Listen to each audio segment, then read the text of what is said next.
There is a carved face in the eastern cabinet that will not look directly at you unless the candle is failing. A clever illusion? Hardly. The thing is older and wiser than trickery. It is a face veil of pressed fibre and leaf, light in the hand and solemn in the grain, its surface painted long ago in muted blacks and winter reds, its cheeks ribbed with lines that resemble both frost cracks and tears. In bright flame, the mask appears merely ceremonial, a curiosity, a relic of provincial mystery for merchants who enjoy buying someone else's sacred seriousness and hanging it over the hearth beside antlers. But lower the light, let the wick gutter. Then the eye holes deepen, the carved brows lean toward judgment, and the expression changes from artifact to office. Not because the mask is enchanted in any vulgar sense, because it was made for a people who understood that authority need not always show its face in order to remain terrible, intimate, and near. I keep it wrapped in wool when not under study. Respect is not always a matter of belief. Sometimes it is simply good archival conduct. The face veil has travelled farther than many kings. It knew smoke before it knew shelves. It listened, if such things can be said to listen, to kettle hiss in winter halls and the mutter of women deciding which road should be watched, which warrior rebuked, which spirit appeased, which child sent outward into the world, which man elevated, which man denied, and which foreign envoy should be answered with courtesy, silence, or the memorable educational experience of discovering why some borders are guarded by more than timber palisades. A crown tells you who wishes to be seen. A mask tells you who has learned the uses of concealment. Welcome back to the Hidden Stacks. I am Aurelian Cantonine, Belnorn Law Warden, Custodian of Long Grievances, Registrar of Inherited Ruin, and patient enemy of every chronicler who confuses strangeness with simplicity. This is the Lich's Tale, a Faerûn Lorecast. We remain in our second season, Realms Between Ruins, the Long Age of Kingdoms. In the first season, we walked the great chronology of Faerûn from the mythic beginnings of world and power through the creator races, the cataclysms that remade land and species, the age of dragons and giants, the splendor and fracture of the elder elven world, the crown wars, the founding time, the rising human empires, Netherill's overreach, Myth-Dranor's brave and costly vision, factions that learned how to outlive their leaders, the time of troubles, the spell plague, and the Second Sundering's severe breathing space. This season has been asking a quieter and, in its way, more dangerous question. After the great wrecks of ages and empires, who inherited the world? Who found old roads, old wards, abandoned towers, broken treaties, empty harbors, sacred forests, buried chambers, or simply exhausted ground, and decided to build a future there? What did they understand? What did they misread? What old powers, customs, and injuries continued shaping them long after the banners changed? We began with the refusal of emptiness itself. Faerûn, we said, is not a blank wilderness awaiting the first confident claimant. It is an overwritten manuscript. Then Jamdath showed us a human greatness built from disciplined thought rather than floating enchantment or visible gods. Mulhorand and Unther taught us what becomes of statecraft when divine presence enters administration, labor, tax, and law. The Vilhon Reach reminded us that inland waters breed rival cities and militarized commerce. Kalimshan let us stand inside a civilization so old that conquest alters dynasties more readily than reflexes. The Shun Imperium showed how empire continues after wisdom has gone missing. Amin and Tether set wealth and bloodline side by side as adjacent failures of legitimacy. Chult corrected the northern vice of treating another people's homeland as a picturesque edge. The North taught us that harsh landscapes do not merely test culture, but generate it. Cormyr proved that monarchy only endures when forced into institutions stronger than romance. The Dale lands and Sembia showed local freedom and merchant appetite, living in permanent, profitable unease. And last time, upon the hard coasts and iron habits of the Moonsea, we studied what happens when a frontier becomes rich before it becomes safe. Tonight, we turn east. Not east in the way merchants say east, with a sigh, as though everything beyond their accustomed caravan roads were composed equally of snow, horsemen, spice, and rumour. Not east as a distant colour on a map. I mean a real east, a land bounded by mountains, lakes, hard weather, older wars, and a neighbour to the south so enamoured of power that it repeatedly mistook discipline for entitlement and conquest for intelligence. We go to Rashemen. To the land, outsiders flatten into one phrase and thereby reveal more about themselves than about the place. Land of berserkers, they say, and feel pleased to have finished thinking. It is an old habit of imperial minds to call a people primitive when that people has chosen institutions the empire cannot easily tax, infiltrate, or flatter.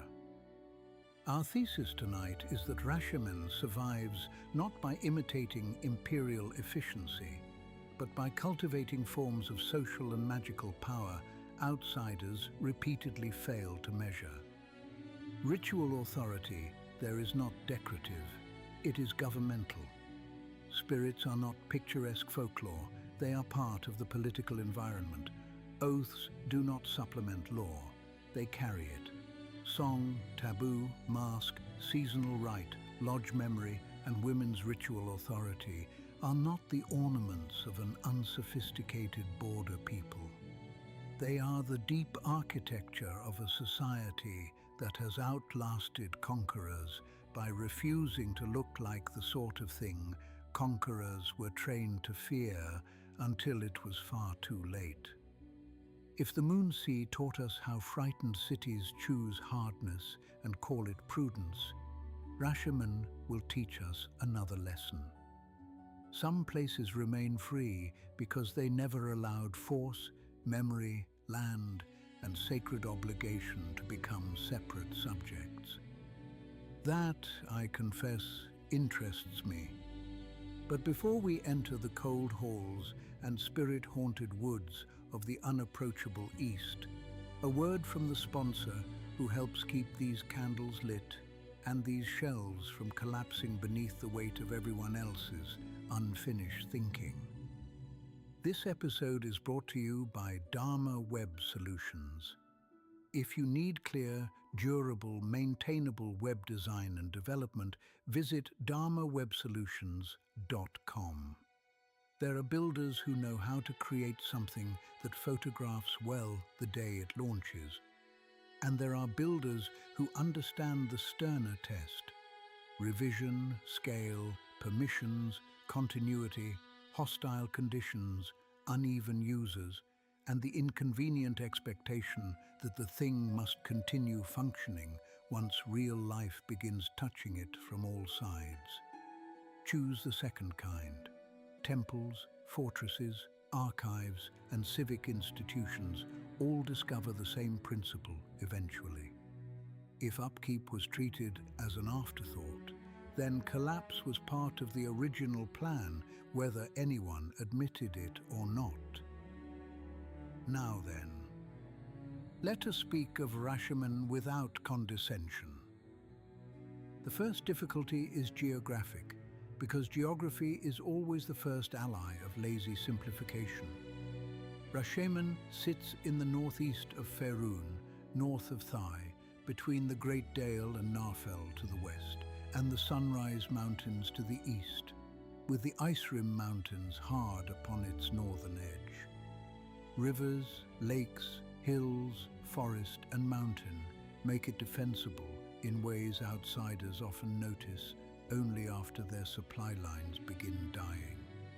The north is bitter, wind-scoured and spare. The south is cooler but more hospitable, holding more of the settled life foreigners imagine when they hear the word nation.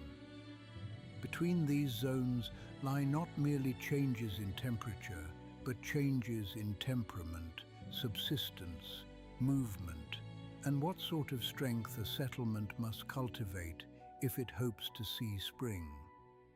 This matters because Rashemen was never built in ignorance of its own terrain. It did not wake one morning and discover itself accidentally hardy. The land is stern, and the people have made of that sternness a political style. There are realms whose geography invites administrative overconfidence, wide river plains flatter census makers.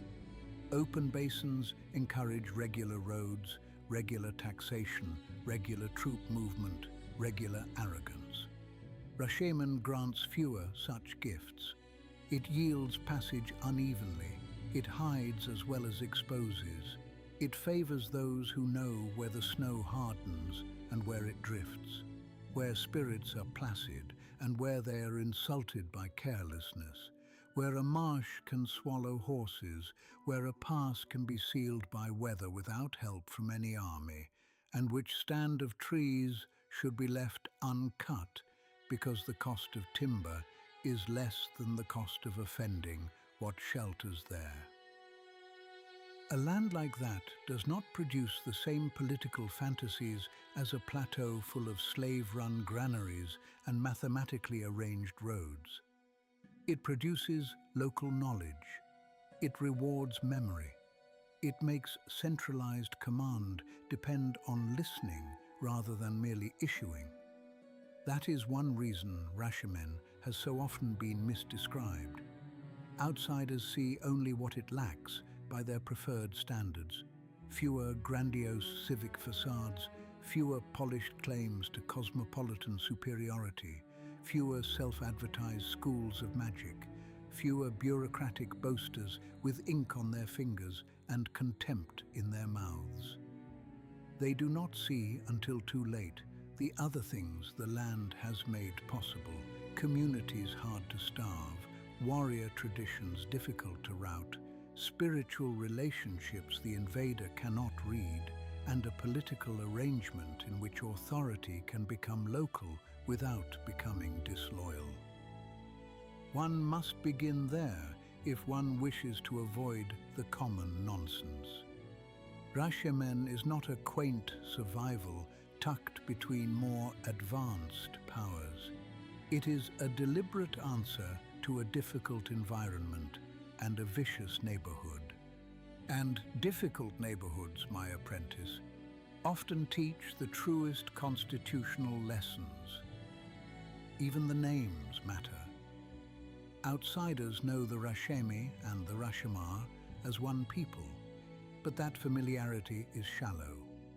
Their origins lie in migrations out of the eastern reaches, in ages before Western chroniclers cared enough to write much down, and the land itself bears earlier names. Long before most southerners had any reason to think about these cold territories, a tribe led by Shemen came into the region of the Three Lakes. After Shemen's death, his followers named the land for him, Rashemen, the lands of Shemen. That is simple enough to repeat, and simplicity is tempting.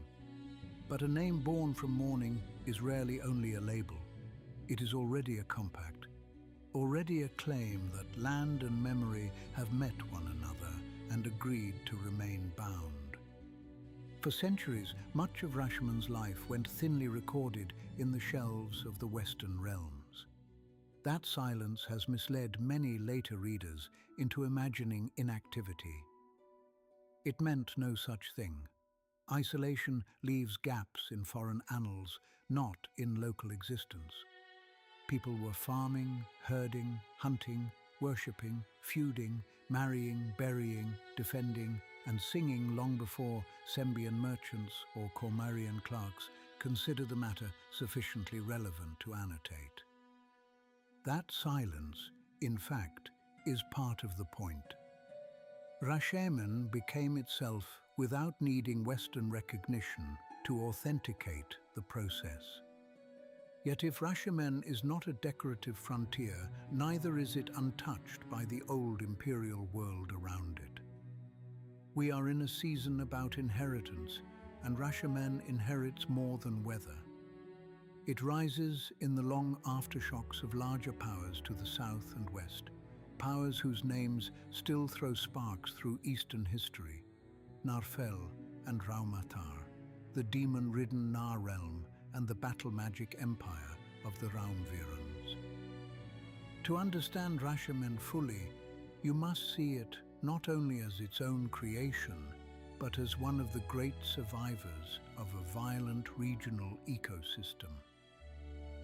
The eastern heart of Faerûn has never suffered from a shortage of ambitious neighbors. Ancient Narfel trafficked with powers that should have remained uninvited. Raumathar answered with wizardly might and its own martial genius.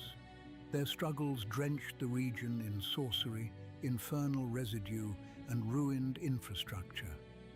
Old fortresses, warded sites, abandoned battlefields, and magical fragments remained after the proud claims failed. This should sound familiar by now, because it is the recurring law of our season. Later, peoples do not inherit empty land. They inherit charged land. Rashemen inherited the ash of old wars and learned not to mistake it for legitimacy. That distinction matters. Some polities inherit ruin and immediately try to become the dead empire's sequel, as though wearing its bones were equivalent to understanding its fall. Rashemen did something wiser. It took what could be survived, remembered what could be learned, and refused the broader imperial posture that had destroyed so many of its neighbors. This refusal was not naivete, it was strategic memory. One of the clearest places to see that memory at work is in the history of the Witch-Laran.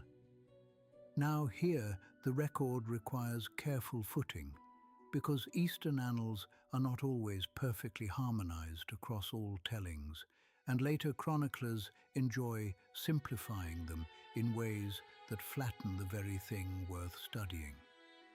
But the broad truth is firm enough. In the aftermath of the great Eastern imperial conflicts, a band of women spellcasters, drawing upon Raumviran tradition and swearing themselves to the protection of Rashemen, its people and its native spirits, became the order later known as the Witch-Laran, the Witches of Rashemen. Their oath was not simply to rule, it was to preserve, guard, bind, interpret, and endure. That is already different from the usual origin story of power. Most states begin by concentrating force.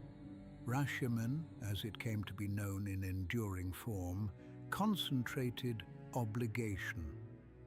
The witches did not merely seize a throne and garnish it with local piety. They entered into covenant with the land and with the warrior communities that defended it. The bargain, in its essential logic, was severe and elegant. The witches would preserve law, stand against spiritual and magical threats, and protect the people and spirits of Rashemen to the world's end. In return, they would choose the rulers and war leaders of the realm. Not because they were socially fashionable, not because they were prettiest in festival procession, and certainly not because the men had forgotten how to swing an axe, but because a people standing between older magical wrecks and future invasions required those who best understood both visible and invisible dangers to hold the final constitutional weight. There are many forms of matriarchal or female-led authority in Faerûnian history, some sacred, some dynastic, some sentimentalized by later readers into nonsense. Rashemen's is not sentimental, it is strategic. The warriors fight, the witches decide when the fight means anything. The berserker lodges, the fangs, the Faerûn who command local armed bands, the Iron Lord who serves as visible war ruler of the realm, all matter greatly. But above them stands the judgment of women whose office is inseparable from magical literacy, ritual competence, ancestral continuity, and intimate negotiation with the spirits and powers of place. That is not a decorative layer placed atop real government. It is government. A different grammar of it, yes, but government all the same. Outsiders dislike this because it offends their habits of recognition. A red wizard can understand a council chamber. A Mulhorandi bureaucrat can understand a temple register. A Sembian factor can understand contracts, tolls, and the manipulation of markets. But how does one conquer a people whose sovereignty partly resides in masked women meeting in forbidden woods, in spirit pacts, in seasonal customs, in the moral authority to choose and unmake kings, and in local loyalties strong enough to matter even when the snow closes the road? How does one bribe a Telthor? How does one falsify a rite? How does one purchase a village memory that has been sung through 3 winters and a funeral? Badly, as history repeatedly demonstrates. The formal structure of Rashemen is outwardly simple. There is the Huhrong, often rendered Iron Lord in the common tongue, who serves as the realm's warrior ruler, exemplar, and commander in war. There are local Faerûn, war leaders whose authority resembles part mayor, part captain, part chief magistrate of the armed life of their communities.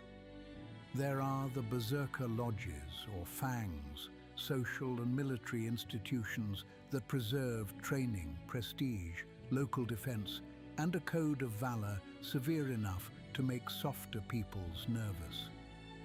And over all this, though not always in a manner crude, foreigners can immediately map, stand the Witchleran. The true strength of the system lies in the way these offices restrain and authorize one another. The Iron Lord is not an autocrat in the usual imperial sense. He is selected under the witch's authority and is expected to embody the martial virtue of the land without becoming its owner. That distinction is not ornamental. Many realms claim their rulers serve the people. Rashemen is structured so that the ruler is never allowed to forget the claim. The Huhrong is visible power, not ultimate power. He stands forth, leads, commands, represents, and when necessary, dies. But legitimacy does not originate in his bloodline alone or his personal charisma. It is conferred, watched, and if required, revoked by a deeper ritual political order. This means Rashemen escapes 2 common traps. It avoids the worship of naked monarchy, wherein succession becomes a kind of hereditary weather, and the realm must pretend every royal fool is a sacred inevitability. And it avoids the opposite trap of military populism, wherein any sufficiently successful war leader imagines his victories entitle him to rewrite the constitution in his own image. Rashemen has tasted enough violence to distrust both seductions. Consider how much practical wisdom hides in that arrangement.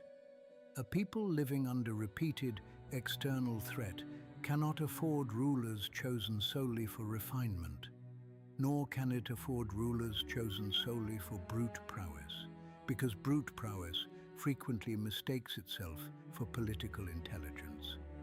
By placing visible male martial leadership beneath female ritual authority, Rashemen makes war important without allowing war to become metaphysics. The sword serves the covenant. It does not replace it. This too is why the witches matter more than the lurid legends say. Foreign tales often dwell on the masks, the secluded groves, the mysterious judgments, the authority of the Hathrans, and they do so with either prurient fascination or distrustful mockery. One can almost smell the tavern while reading them, yet look past the gossip and the structural brilliance becomes evident. The Witchlaren are not merely individual spellcasters. They are an institution that fuses religious authority, magical defense, elite education, long memory, judicial power, spiritual diplomacy, and succession management. Find me a Western court that would not secretly envy such efficiency once it stopped laughing. Ah, but you see the difficulty. Rashemen's efficiency is of a kind empires do not know how to praise. It is not numerical, uniform, or neatly inscribed into columns. It is relational. It depends on who remembers whom, which spirit is owed what, which warrior has fulfilled what oath, which Hathran has the authority to speak in a given matter, which local custom must be honored for an order to carry moral force rather than merely fear. This makes the system harder to scale in the imperial manner. It also makes it much harder to decapitate. A court can be poisoned. A treasury can be seized, a road network can be cut, a bureaucracy can be infiltrated. But how do you erase a political culture distributed across lodges, villages, sacred woods, ritual obligations, and a population trained from childhood to regard the witches not as optional advisors, but as guardians of the covenant between land and people? Again, badly. Now, there is a cruel temptation here, especially among those who romanticize anti-imperial societies from a safe distance. They wish to say Rashemen is somehow purer than its neighbors. It is not.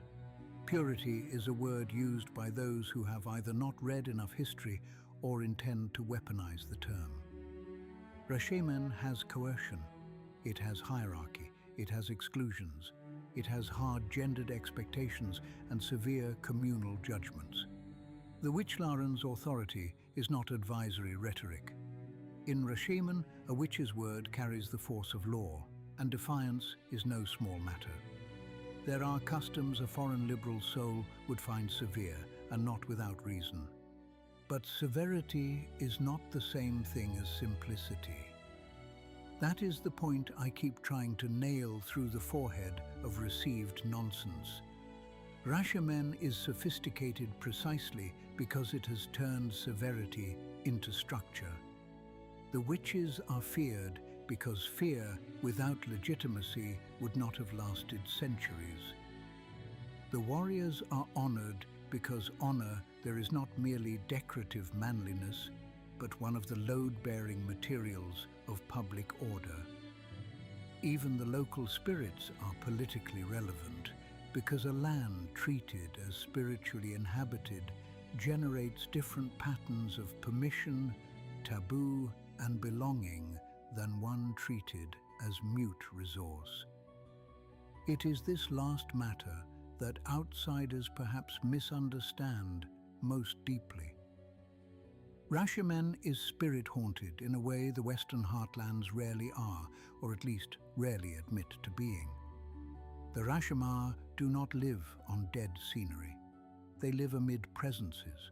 Some are household spirits, some are old animal guardians. Some belong to rivers, groves, hills, lodges, and battle sites.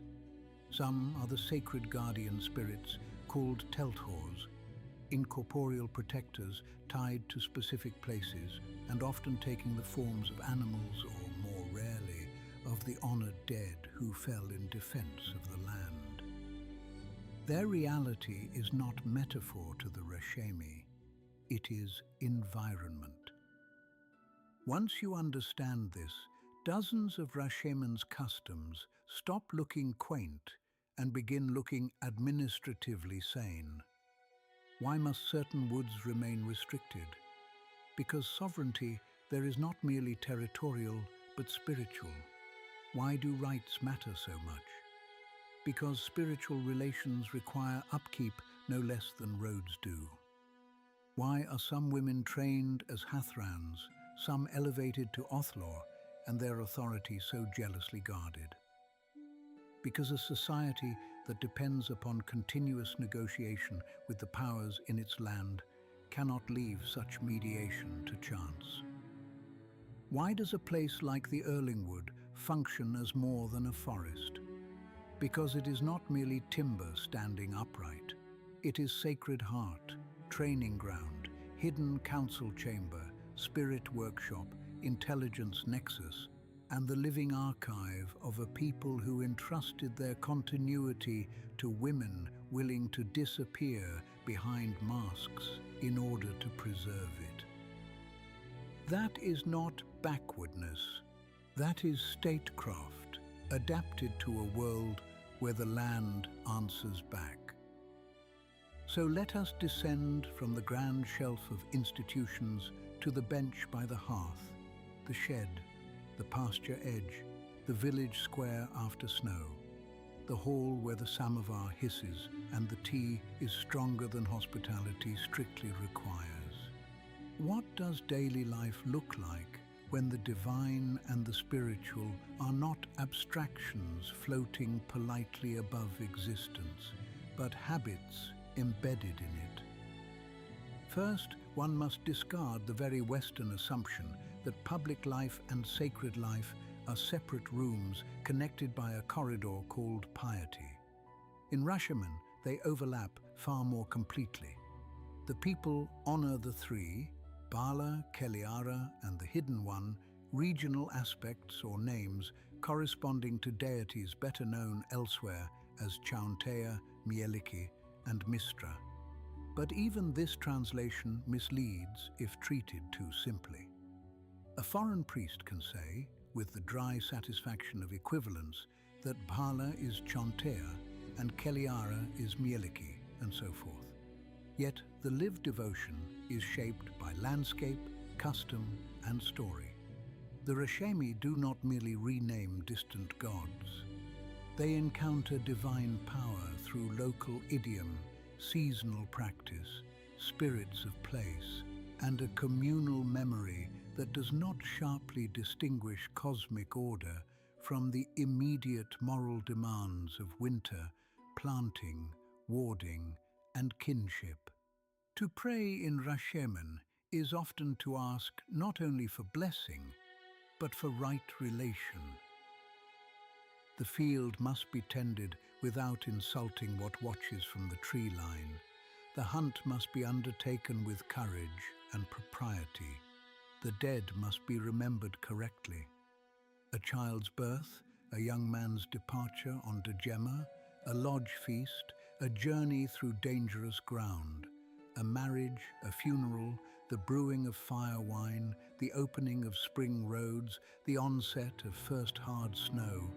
These are not empty customs, they are maintenance, not metaphorical maintenance. Actual maintenance of the bonds that keep people, spirits, ancestors, weather, and local authority in working alignment. You see now why I spoke of upkeep in the sponsor read. In such a society, literacy is not the sole keeper of continuity. Song is, repetition is, masked presence is, seasonal recurrence is, The elder who remembers exactly how a rite must be spoken in one village is not less useful than a scribe with a neat ledger. Perhaps more so, depending on what approaches through the wood. This is part of why Rashemen has often seemed inefficient to outsiders. The realm does not always privilege the transmissible form most legible to external powers. A Defiant wants what can be codified, copied, taught in a tower and applied at scale by specialists. A Rashemen village wants what works in the place where it lives. If that means a custom stays local rather than universal, so be it. If that means authority rests with a woman whose legitimacy depends partly upon her relation to nearby spirits and not upon any diploma from a southern school, so be it again. There is wisdom in this localism, though one must not romanticize it beyond recognition. Local custom can preserve life. It can also preserve prejudice, inertia, and blunt injustice. But in a land repeatedly threatened by outsiders possessing more grandiose institutions, localism has offered Rashemen a durable asymmetry. What is distributed is harder to capture. Consider the village level. A Rashemen community is not governed by anonymous distance. A local fira is known. The lodge hall is known. The witch advising or overseeing a region is known, though perhaps not always personally intimate in the manner of a family elder. The house spirits are known. The dangerous groves are known. The costs of cowardice are known. So are the duties of hospitality, mutual defense, and obedience under threat. Even superstition, that word Westerners use whenever they encounter belief they do not personally manage, performs real social labor. If it is thought bad luck to seek one's own fortune too eagerly, that discourages a certain sort of vanity. If one spits on fingers and flicks the bad luck away, the gesture itself binds anxiety into shared practice. Not every ritual must be metaphysically perfect to be politically useful. Rashemen understands this better than many clever lands. Food and drink tell their own story. This is not a wealthy court where power perfumes itself endlessly to disguise the granary beneath. Rashemen cuisine is hearty, local, and well adapted to cold country. Cheeses, sausages, bread, berries, grains, strong tea, powerful ciders and spirits, the famed juiled or fire wine, hunted meat, preserved fare, suited to winter and travel. Such things are not incidental. They reveal a society that values self-sufficiency. Rashemen does trade, certainly. Furs, wool, carvings, cheeses, drink, and other products pass outward. Cloth and other goods come in. Mulptan and other settlements are no strangers to commerce. But the realm's basic political confidence rests on not needing outsiders for every essential. This, too, is a form of freedom many wealthier lands quietly lack. Never underestimate the constitutional importance of being able to feed yourself. When a realm depends too heavily on foreign grain, foreign loans, foreign mages, foreign mercenaries, or foreign sea lanes, its sovereignty becomes theatrical long before its nobility notices. Rashemen's comparative self-sufficiency has not made it invulnerable, but it has made it less blackmailable. A hard land taught hard economics. And then there is the question outsiders never ask wisely, the matter of gender. They notice first the obvious. Women rule in the deeper sense. The Witchlaren are an all-female order, and within Rashemen their authority exceeds that of any mere noble household. Men dominate the visible martial code in many respects, filling the berserker lodges and making public virtue of ferocity, endurance, and courage. Such a division tempts quick categorization. Foreigners love to declare that Rashemen simply reverses other realms, as though that were analysis. It is not. Rashemen does not merely invert some southern patriarchy. It assigns different kinds of danger to different social roles and builds honor around the management of those dangers. Men carry the burden of visible defense, prowess, and public courage. Women of the Witchlaren carry the burden of continuity, judgment, magical stewardship, and spiritual negotiation. Neither burden is light. Neither is reducible to a parody of the other. Both can become coercive. Both can become sources of pride. The arrangement is less a reversal than a functional bifurcation developed under repeated existential pressure. Even the treatment of male arcane potential reveals this pragmatism shaded by anxiety. Rashemen long maintained the custom of removing magically gifted boys from ordinary society to be raised as vremioni, hidden male spellcasters developed in secrecy. The custom softened in later ages, but the fact of it is revealing. A people that grants supreme magical political authority to women nonetheless does not deny male magic exists. It contains it, directs it, conceals it, and thereby limits its social disruption. One may judge the practice harshly, and I would not forbid the judgment. Yet as a response to a region haunted by the wreckage of male war wizard empires to the south and west, it is not difficult to discern the logic. Civilizations build taboos around the catastrophes they remember. Rashemen remembered too much to trust all talent equally. This also helps explain the masks. The face veils of the Witchlaren are visually memorable, which is why lesser writers dwell on them like crows pecking at silver. But the masks are not merely to look mysterious, any more than a judge's robe exists to excite gossip. They are office-made visible. They depersonalize and therefore protect. They signify that the woman beneath is speaking not merely as an individual, but as participant in a line, a covenant, a role larger than personal vanity. Some traditions say the decision to conceal identity in public hardened after a civil conflict in which the witches themselves became too easy to target when resentment rose against their political judgments. That would be historically plausible even if you had not heard it from Eastern sources, because societies under repeated political stress often discover that office survives better when it is not wholly tied to the vulnerable face. Masks also do something subtler. They prevent the reduction of female authority to beauty, age, family resemblance, or personal charm. The witch is to be obeyed because she is Hathran, not because some fool at court liked her smile. I wish more realms had learned this. Here I should pause to distinguish ranks, since precision matters and the Witchlaren themselves would not thank me for blurring their titles into romantic fog. A member of the sisterhood is properly a Hathran, a learned sister.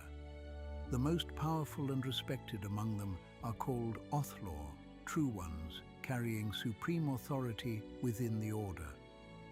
There are gradations, responsibilities, and expectations beneath those terms. This is not an amorphous cloud of wise women drifting about dispensing riddles. It is a disciplined hierarchy of magical and spiritual specialists with political jurisdiction. And because it is a real institution, it has the usual real problems: Ambition exists, error exists, pride exists, internal disagreement exists. Any account of Rashemen that presents the witches as a seamless choir of benevolence is fit only for a child's mural. What matters is that the institution has endured those human failings while retaining legitimacy among the people. That is a harder achievement than any number of tyrants boasting about how efficiently their minions fear them. The Berserker lodges deserve equal seriousness. Again, the foreign caricature arrives first. Berserker. The word itself seems to give lazy minds permission to stop listening. They imagine undisciplined rage, fur, axe, noise, perhaps a charming amount of stupidity. But Rashemen's berserkers are not merely men who enjoy shouting near sharpened metal. The lodges are social schools, repositories of martial tradition, communities of memory, and engines of local cohesion. A young warrior does not simply learn to hit, he learns what the hitting is for. That may sound obvious. It is not. Many realms produce soldiers. Fewer produce citizens whose martial identity is deeply interwoven with locality, honor, mutual obligation, and a narrative of defense that reaches backward into ancestral struggle. When a Rashimi Berserker Lodge remembers old battles, it does more than glorify blood. It stores precedent. Which pass was held? Which Thor betrayed an army? Which witch's warning was once ignored with disastrous results? Which village fed the fighters? Which clan broke? Which hero died well? Which oath is still owed by descendants because an ancestor was spared or shielded in the snow? This is legal memory wearing the clothing of warrior tale. And because it is embodied memory, it can travel where archives do not. Remember that when some polished southerner tells you oral cultures are fragile. No, they are fragile only if you think the book is the sole valid vessel. Oral cultures can be astonishingly durable where repetition, honor, and communal use keep them alive. What they often lack is not resilience, but prestige in the eyes of those who worship script, as if parchment itself were morally superior. Rashemen has both writing and oral tradition, but it knows better than to entrust its survival to ink alone. One of the most revealing customs in this regard is the Dajema, the journeying tradition by which young Rashemi men leave their homeland to see the wider world, prove themselves, and return, or fail to return, changed by distance.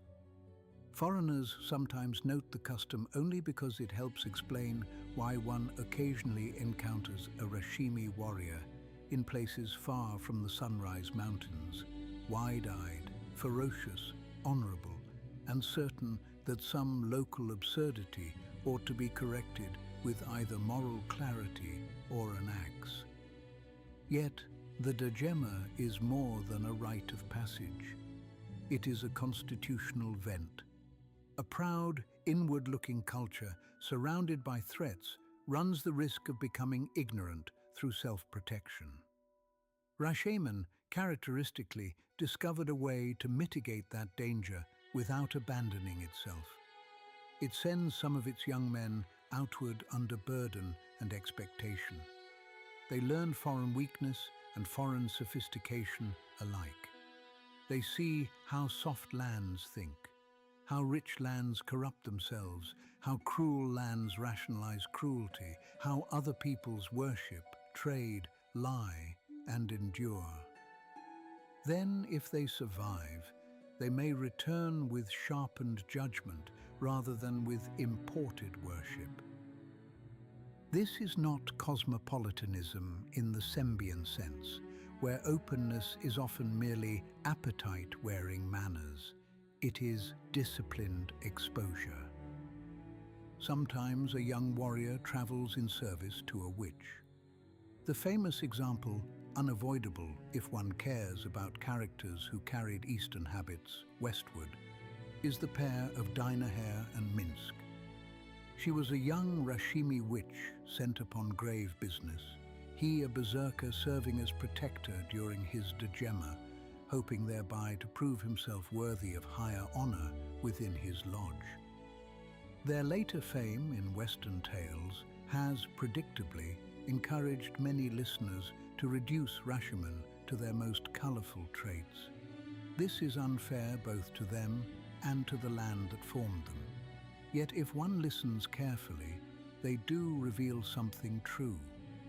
Dinaher's force of judgment, her confidence, her seriousness of purpose, and Minska's overwhelming loyalty, moral directness, and bodily courage are not accidents. They are Rashemi virtues exported, translated through adventure, and made visible to places that otherwise would have misunderstood the culture entirely. A foolish audience laughs at the eccentricity. A wise audience notices the training beneath it. Rashemen does not produce such people by chance. Now, all of this, witches, masks, lodges, spirits, seasonal rite, self-sufficiency, degema, fierce localism, could still be dismissed as colorful peculiarity if it did not work. The greatest defense against condescension is performance under pressure. So we must ask what Rashemen's system actually does in the face of crisis.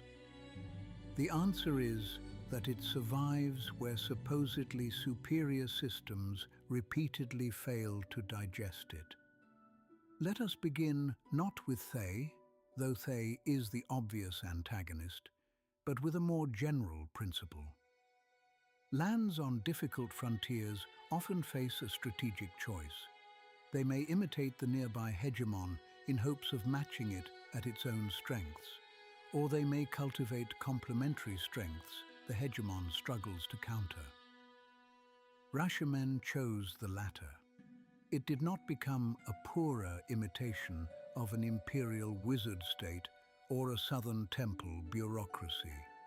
It remained stubbornly itself while becoming very, very dangerous to invade. Dangerous in what ways? In the obvious ways first. The terrain is hard. The winters are cruel. The people are armed and culturally primed to resist. The berserker tradition gives Rashemen a pool of ferocious fighters whose morale rests not on payroll alone, but on public honor, local belonging, and spiritualized duty. The local leadership structure means communities can respond before distant authority convenes. The witches supply battlefield magic, divination, wards, counsel, and a form of magical doctrine tied to land rather than to abstract school specialization. But also dangerous in subtler ways. An invader entering Rashemen does not simply fight troops, he fights misrecognition. He thinks he has identified the center of power and discovers instead that the center is braided through village, lodge, wood, spirit, oath, and masked authority. He hopes to buy collaborators and learns that community memory makes betrayal expensive.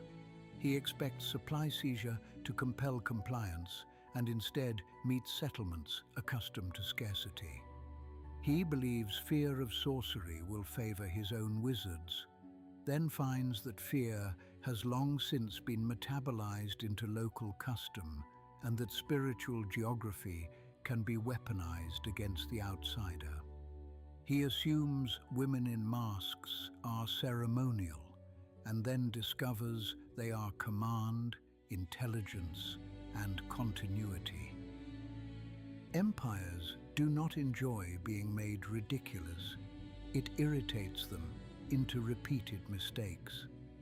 This is one reason Rashemen and Thai form such a compelling pairing.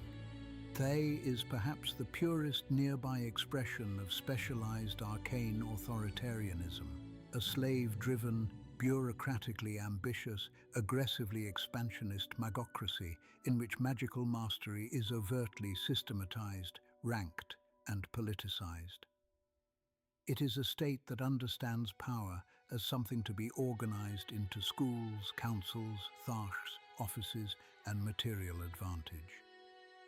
Rashemen, by contrast, understands power as relational, local, inherited, and covenantal, even while remaining perfectly willing to unleash devastating magic when necessary.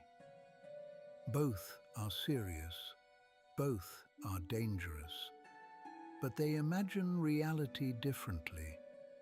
Thus, Thay repeatedly looks north and sees a prize.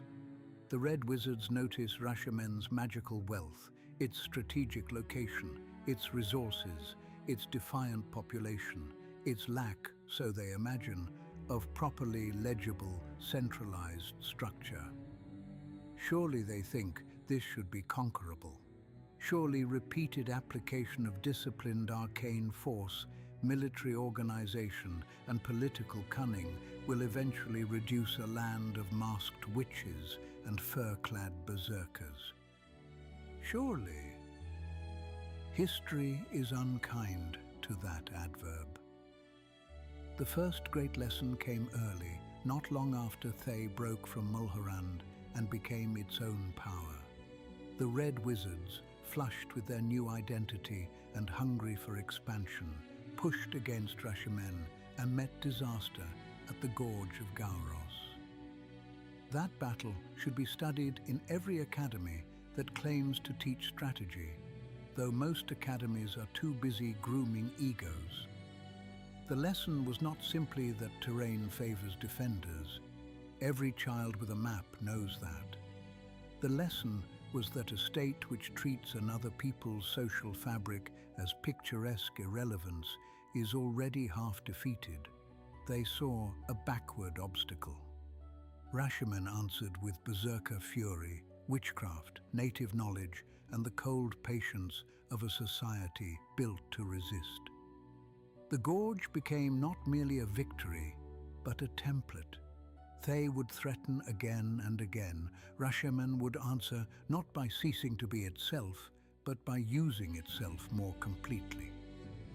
There were older precedents as well. Mulhorand once sought to annex Rashemen and found to its cost that the land was less annexable than the map implied. Orc descendants boiling out of the mountains, eastern raiders, the long pressure of neighbors and monsters. Rashemen's history is not one clean war, but an archive of repeated tests. This matters because institutional legitimacy deepens when it survives recurrence. A system that wins once may be lucky. A system that survives century after century of different threats begins to look like wisdom. That is what the witches and lodges together have provided. Not invulnerability, but recurrent adequacy. Do not undervalue adequacy. In history, it is a rarer virtue than glory. Indeed, one of Rashemen's greatest strengths is that it does not require perfect central smoothness to remain dangerous. A realm like Thay depends heavily on administrative throughput, magical infrastructure, and the continued dominance of its elite arcane class. Such a realm can be extraordinarily formidable. It can also become brittle when those very elites pursue one another's ruin, misjudge local conditions, or grow intoxicated by systemic elegance. Rashemen is rougher. There is friction everywhere. Local custom, lodge pride, the stern authority of witches, gendered expectations, spiritual taboo, the sheer inconvenience of weather. But friction is not always weakness. Sometimes it prevents a society from sliding all at once into catastrophe. A smoother machine may move faster. A rougher one may hold together when struck. This is what I mean when I say some places survive by refusing to become efficient. The phrase is not a joke, though drier souls may hear it as one. Efficiency is a fine servant and a terrible god. Measured by the wrong standard, any number of durable human practices appear wasteful. Why preserve local rights that differ from valley to valley? Why allow moral authority to depend upon stories, masks, and songs rather than uniform regulations? Why let local warriors retain such strong lodge identity instead of reducing them into perfectly standardized regiments? Why embed spiritual obligations into governance? Why keep room in one's worldview for house spirits and guardian entities when Southern scholars could offer cleaner categories? Because clean categories do not stop every blade. Because local knowledge resists standard exploitation. Because moral force matters in mobilization. Because a people with many small thicknesses of identity is harder to shear apart than a people trained to obey only one channel. Because land that is spiritually inhabited is harder to reduce mentally into resource or corridor. Because songs, taboos, and seasonal rites may carry information and obligation more durably than decrees read once and forgotten. Because not every civilization is obliged to become legible to its enemies. The price, of course, is real. Rashemen can seem opaque. Travel and diplomacy there are difficult for outsiders. Its gender customs can be hard and limiting. Its reverence for local tradition may shade into suspicion of innovation. Its severity toward those who threaten communal order can be unforgiving. It is not utopia, and anyone who needs it to be should go collect pastoral fictions elsewhere. But the price of refusing smooth imperial efficiency is sometimes worth paying when smooth imperial efficiency arrives wearing slave chains and conquest in its smile. This is why Rashemen is such an important corrective within Faerûnian history. It disproves the lazy equation of complexity with centralization and sophistication with legibility. A kingdom can be administratively intricate and civilizationally foolish. A rough land can be culturally stern and politically subtle. Rashemen is subtle in the way a knot is subtle. Misread it and your fingers bleed. We should linger a little longer on the internal life of the Witchlaren themselves, because it is too easy to turn them into a single silhouette and thereby miss the very sophistication we came to study. Institutions endure through repetition, yes, but also through adaptation. Rashemen's witches are not static relics. They are guardians of continuity precisely because they have learned how to alter form without betraying function. Take the question of visibility. Earlier, I spoke of the masks and their depersonalizing power. It is worth adding that anonymity in governance is often treated with suspicion by peoples raised on the cult of personal rule. They want to know which face to praise, which face to hate, which family name to flatter. Rashemen partly denies them that convenience. The witch's face veil frustrates the desire to treat public authority as gossip. It also spreads danger.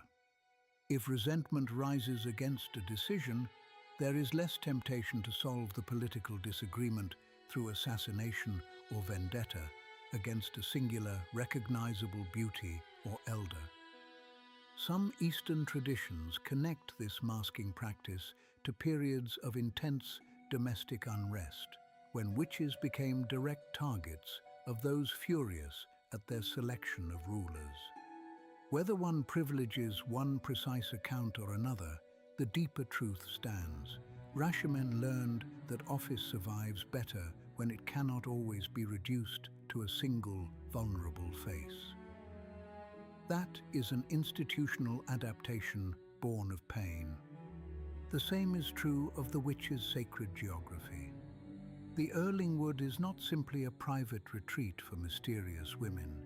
It is a restricted heartland of the Witchlarans' power, a place of counsel, brewing, spirit binding, training, and covert oversight.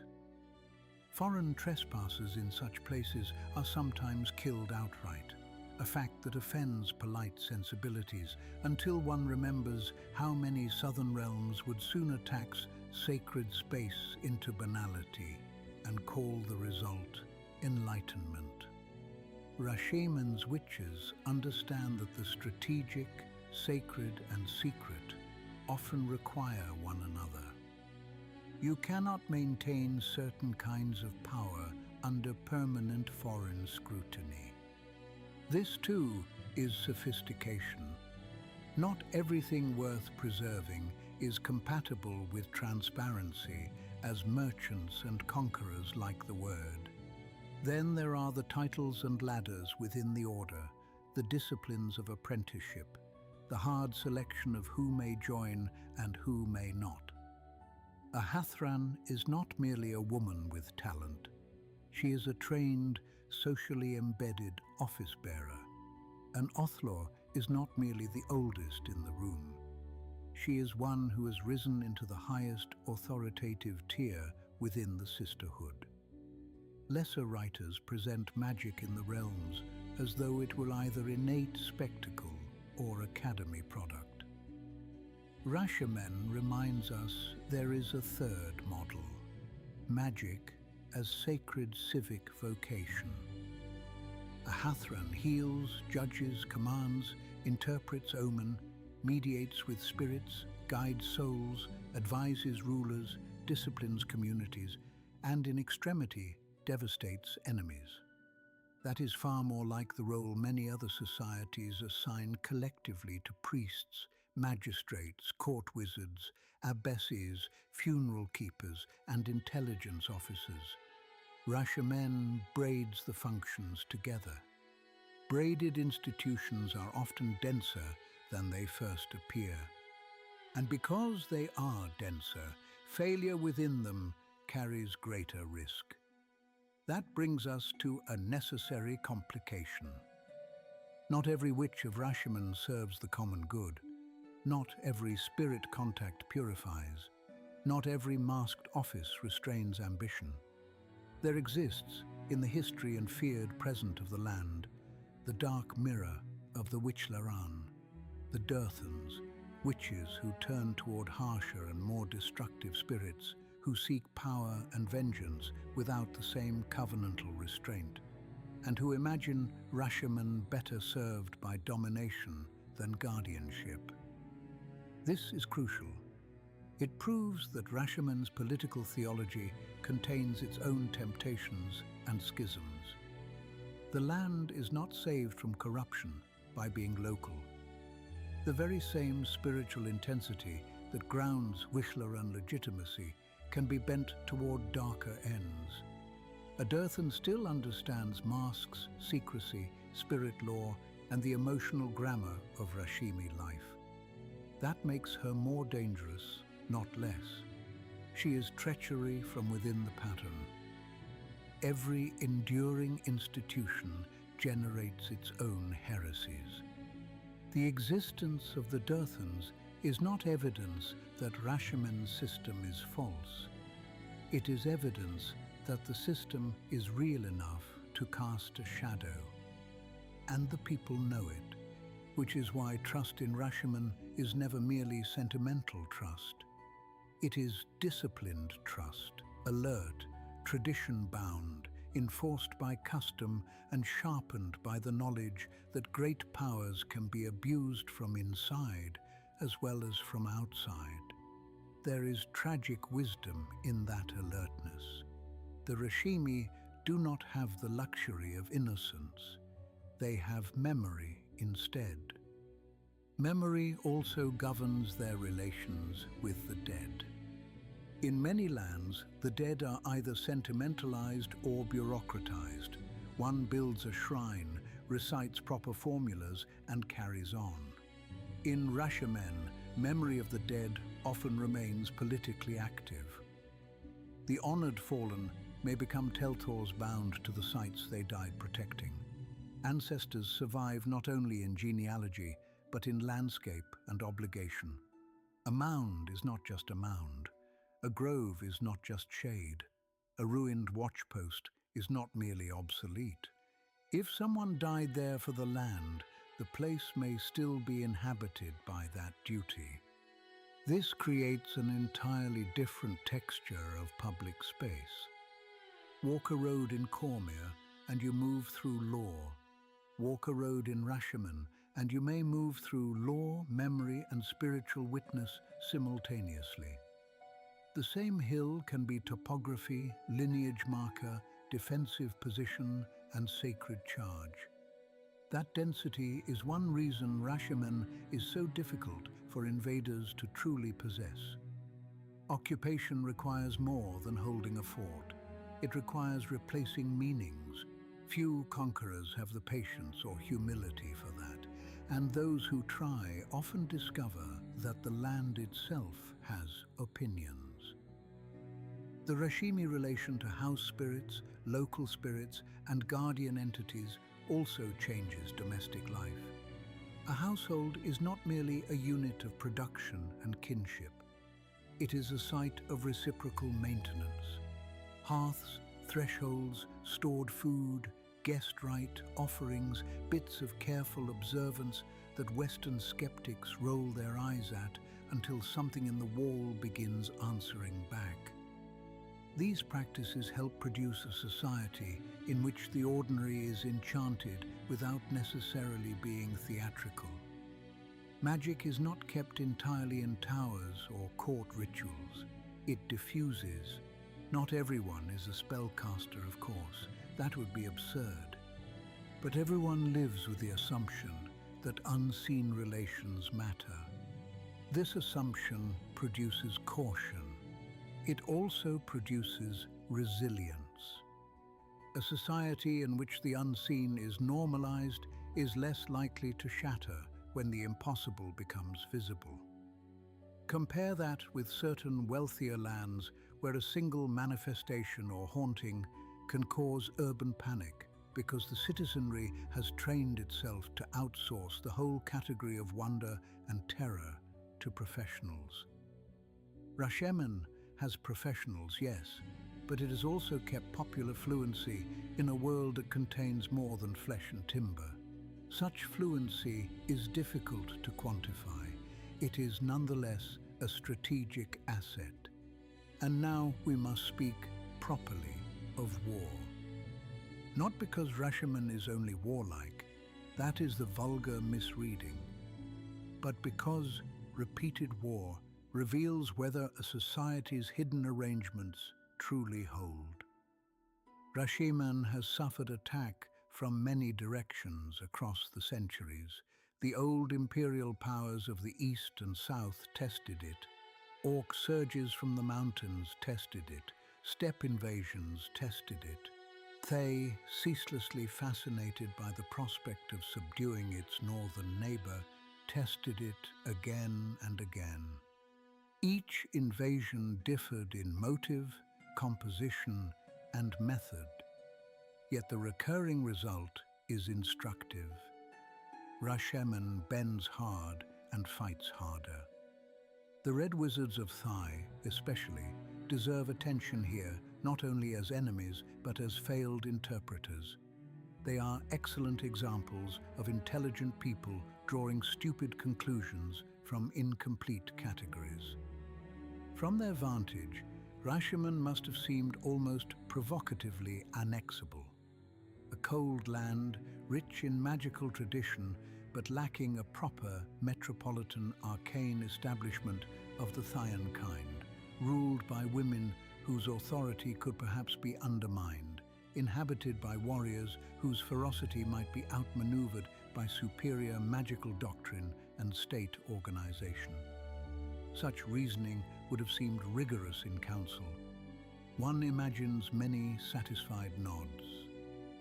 Then came the mountains, the winter, the witches, the berserkers, the local spirits, the difficulty of supply, the stubbornness of the villages, the impossibility of bribing a people who regarded Thay not as glamorous neighbor, but as spiritual and political obscenity, and the maddening fact that even when Rashemen did not look efficient, it kept working.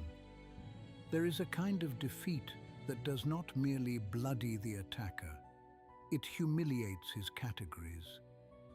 That is what Rashemen has done to Thay more than once. The famous defeat at the Gorge of Gauros in the 10th century of Dale reckoning was one such humiliation. Thayan ambition met a land whose defenders combined witchcraft, terrain, warrior fury, and cohesive local response in a manner the invaders had not truly valued beforehand. Yet the more important lesson is that later Thayan regimes learned only selectively from the experience. They adjusted tactics, timing, alliances, magical preparations. What they did not relinquish was the assumption that Rashemen was a problem to be solved by more refined application of the same basic logic. This is common among expansionist states. When reality rebukes them, they call for iteration rather than self-questioning. Rashemen, by contrast, has repeatedly used memory itself as military preparation. Not memory in the abstract, but specific, remembered pressure. The people know what it is to be invaded. The witches know what must be prepared. The lodges know what must be guarded. The villages know what must be hidden, moved, burned, or defended. Old defeats elsewhere produce stories. In Rashemen, they produce readiness. That readiness also explains why Thay has never found easy purchase among the Rashemi population. Occupation often succeeds not only through military conquest, but through some combination of elite collaboration, civic fatigue, or ideological seduction.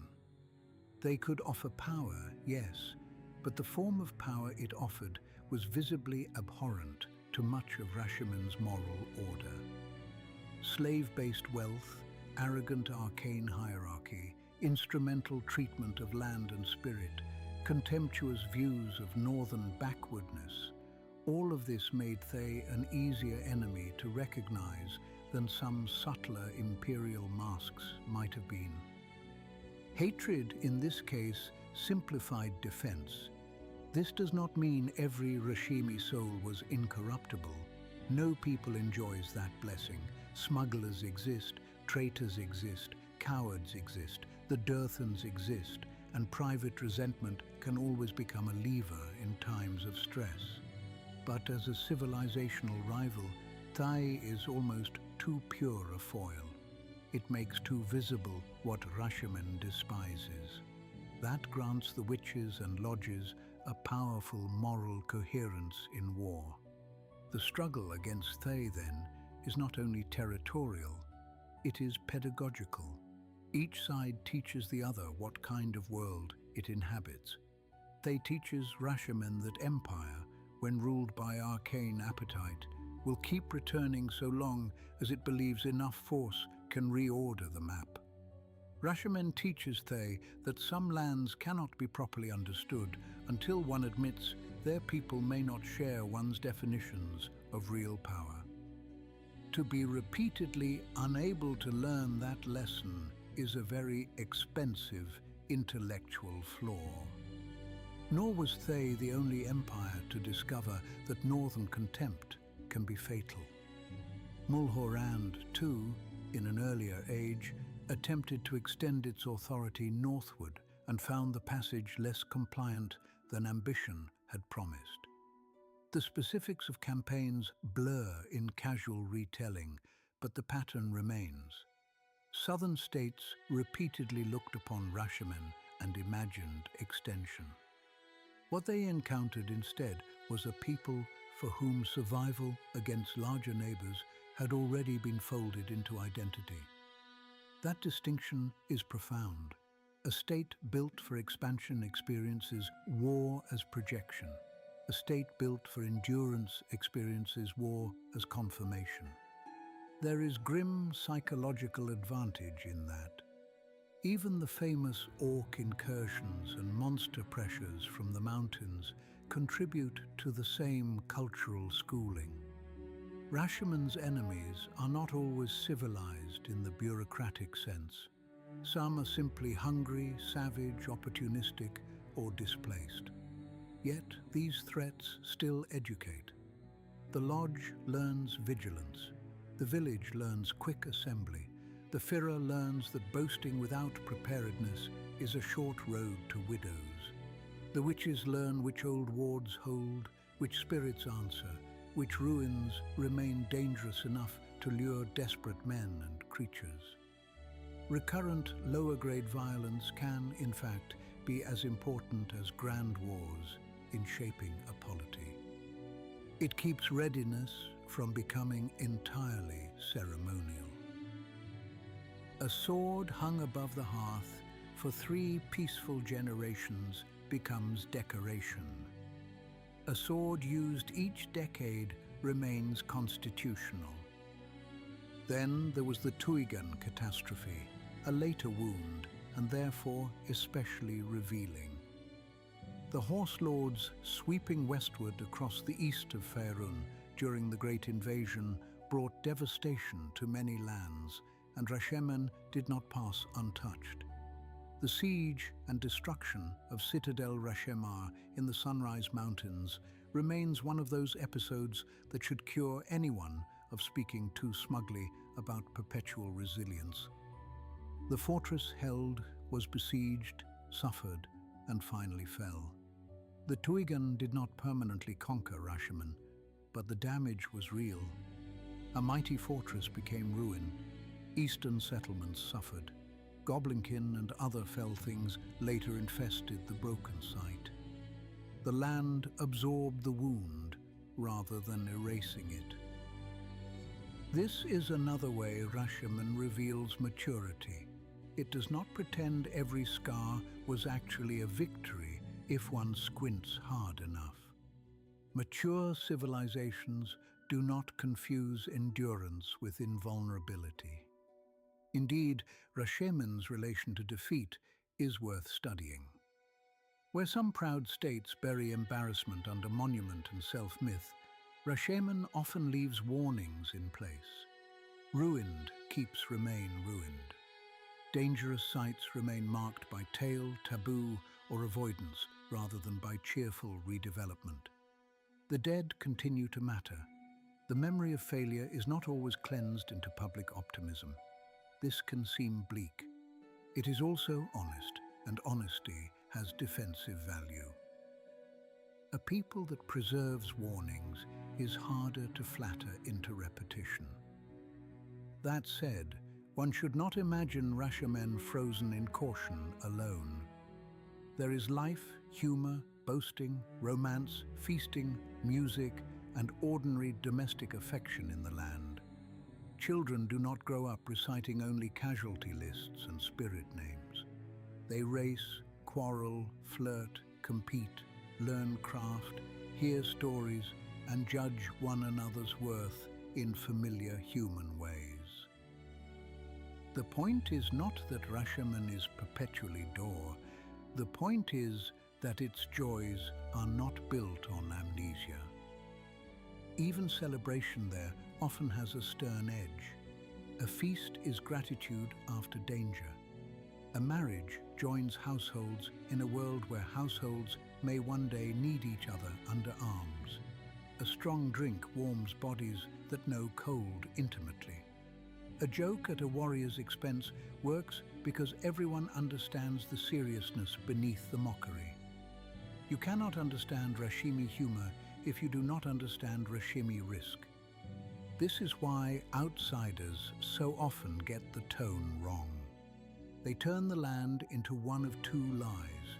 Either Rashemen becomes a savage caricature, all yelling fur and irrational customs, or it becomes a mystical pastoral, a noble land of wise women and honest warriors existing outside normal history.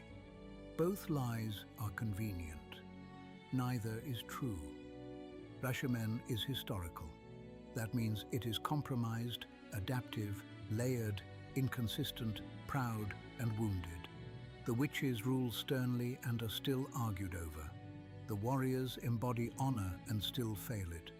The local spirits protect and still terrify.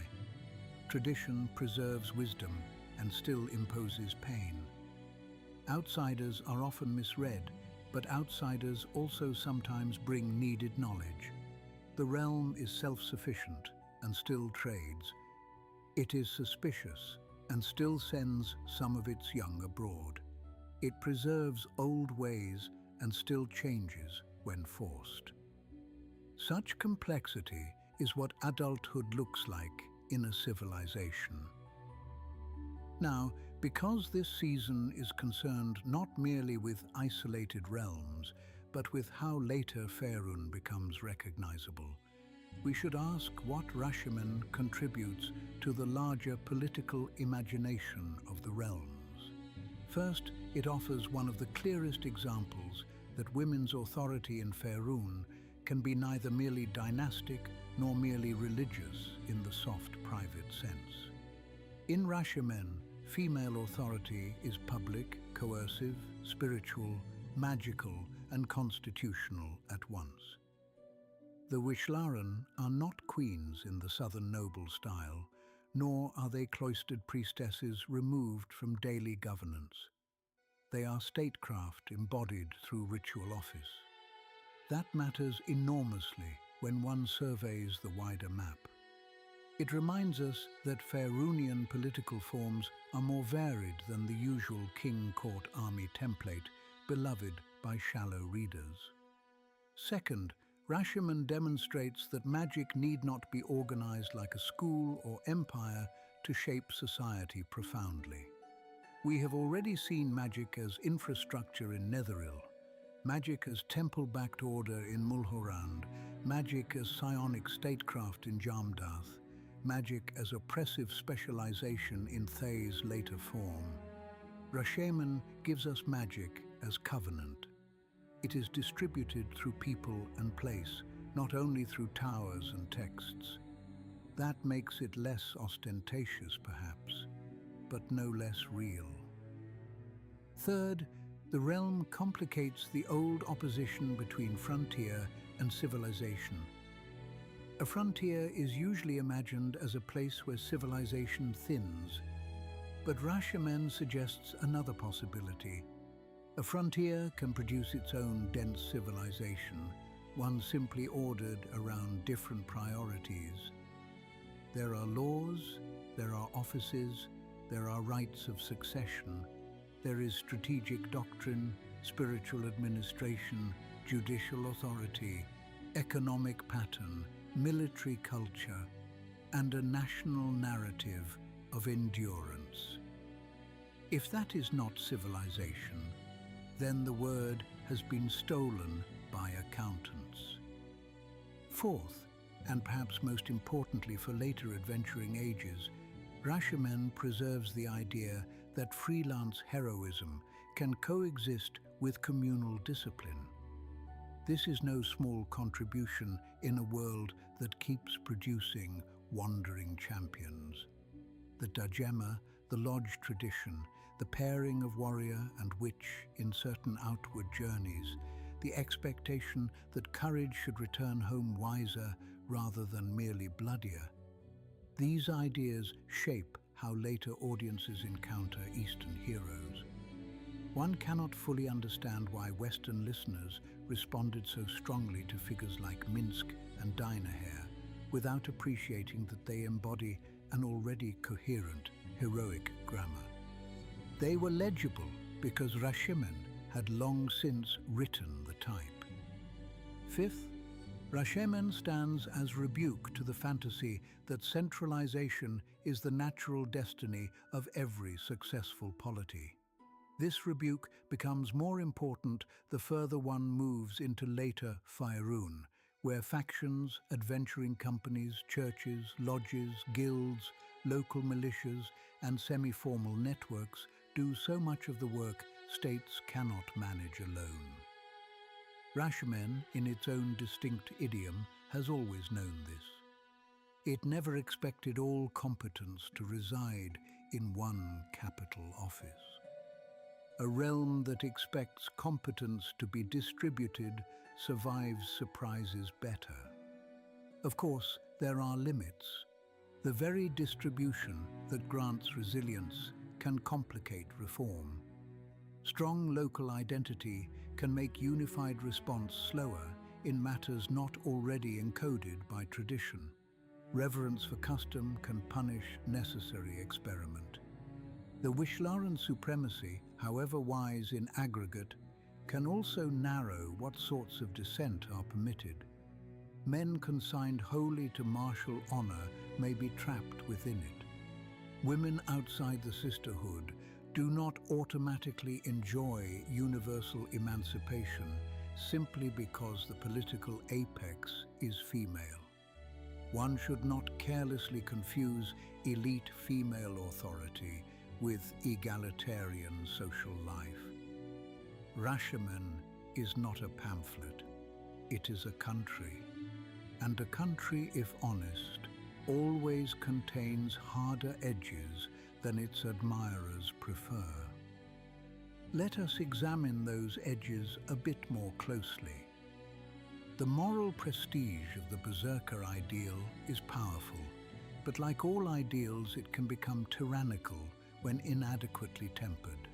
Courage is exalted, cowardice is shunned, martial competence commands respect. This has obvious defensive value.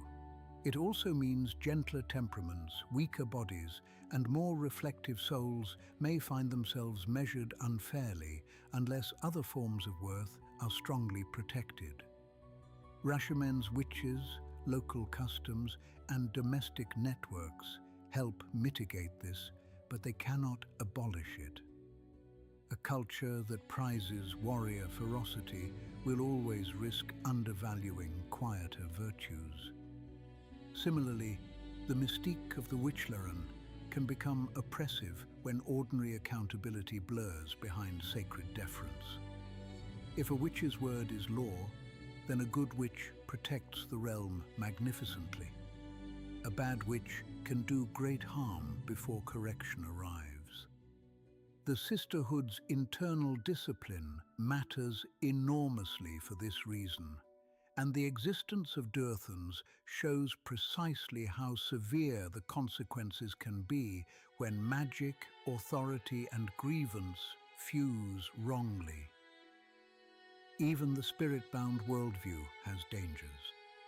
To live in a world alive with presences is to be guarded, yes, but also to be surrounded by things that can become offended, exploited, or manipulated. They is not the only threat.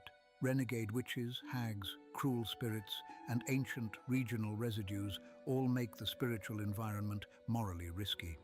A land close to the unseen has fewer illusions, perhaps, but also fewer buffers.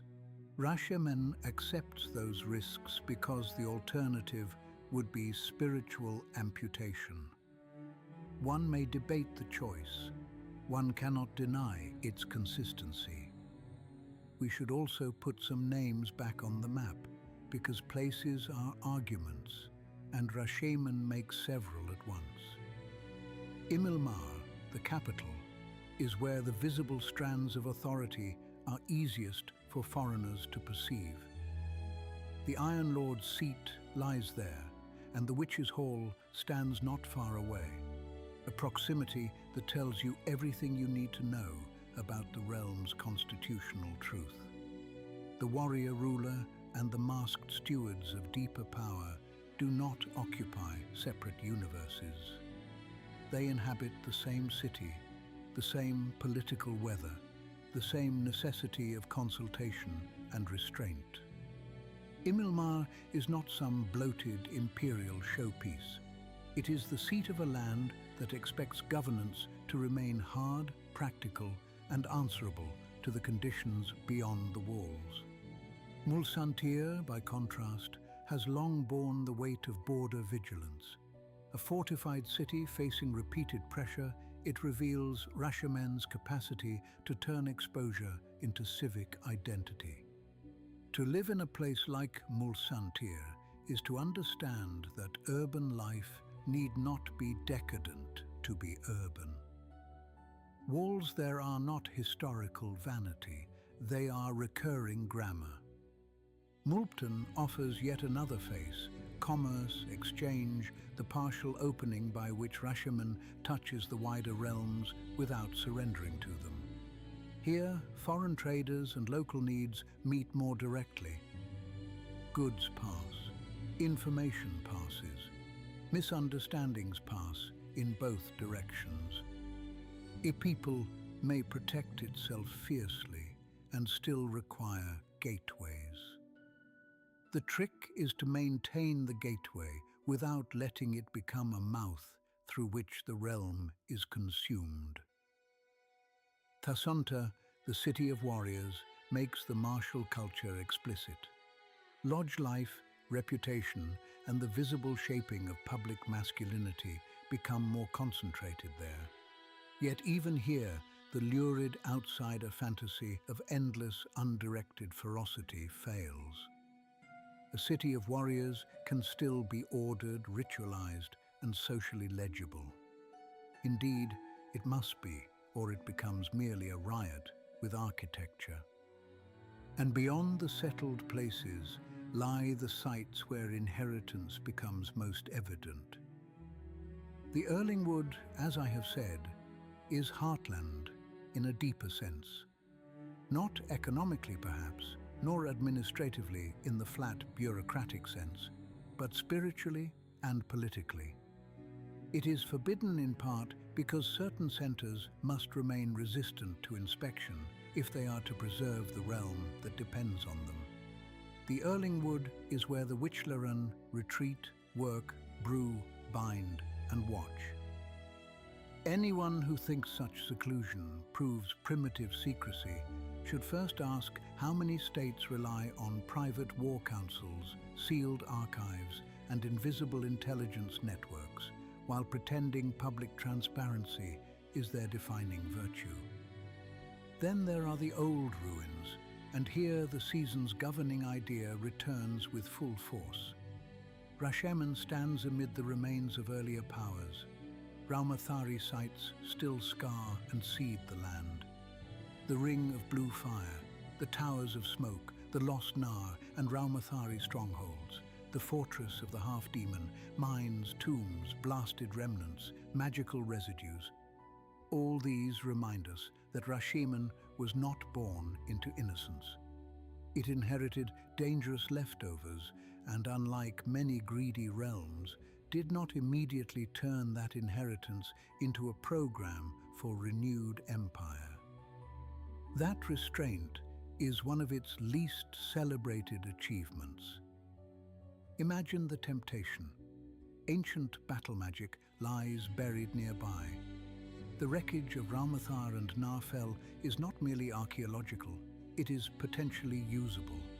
Relics, spell residues, bound entities, warded ruins, old engines, strange survivals in the earth itself. How many young realms would have mistaken such material for a divine endorsement of expansion? Many, very many. Indeed, an entire shelf of Faerûn's dead empires consists of powers who encountered old dangerous things and pronounced themselves chosen to wield them. Rashemen does something rarer. It treats ancient power with caution, embedding it in warning, taboo, restricted law, and specialist stewardship. Yes, there are exceptions. Yes, treasure seekers, fools, and darker practitioners exist. But the civilizational norm is not, we have inherited ruin, therefore we must reenact the ambition that caused it. The civilizational norm is, we have inherited ruin, therefore someone must know where not to dig. This sounds modest. It is, in fact, magnificently intelligent. The Witchlerans' claimed link to preserving Ramathari lore makes the point sharper still. They are not anti-magic rustics cowering from what they cannot comprehend. They are heirs to a magical past, but heirs who chose stewardship over reenactment. That distinction may be the whole moral hinge of Eastern history. The same inheritance can produce Thai on one side, Rashemen on the other. One sees old power and asks how to increase dominance. The other sees old power and asks how to keep its people from being consumed by repetitions of the same catastrophe. Which of the two do you imagine ages better?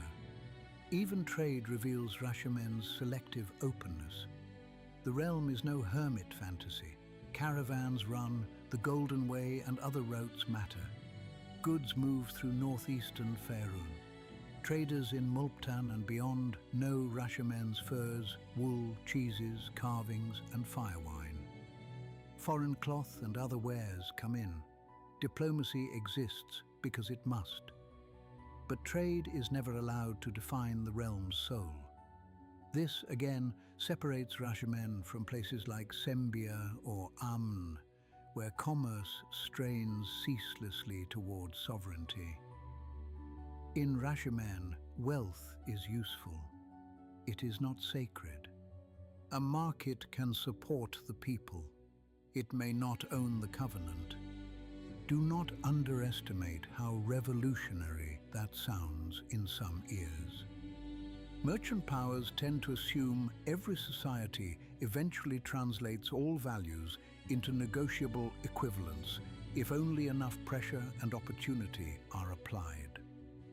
Rashemen denies that assumption. There are things not for sale there, not because no one has ever tried to price them, but because the society has invested enough communal force in certain taboos and obligations to keep some categories morally distinct.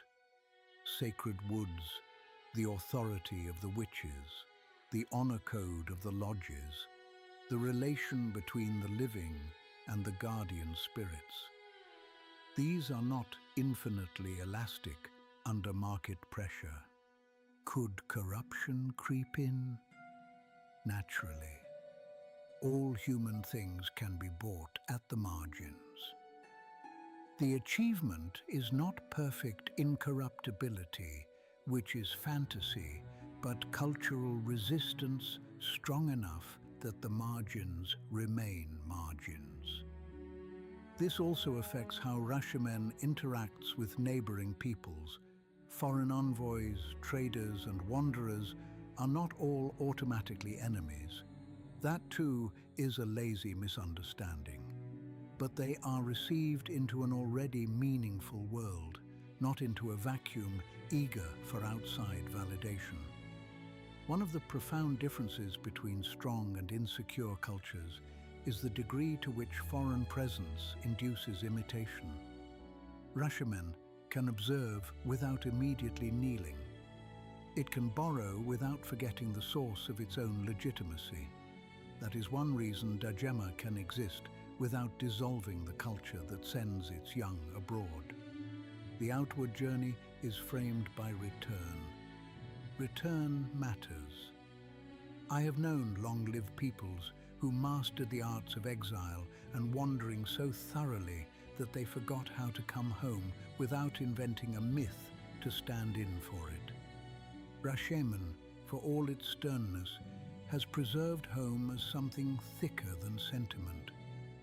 Home there is place, oath, dead, spirits, weather, language, and reciprocal expectation.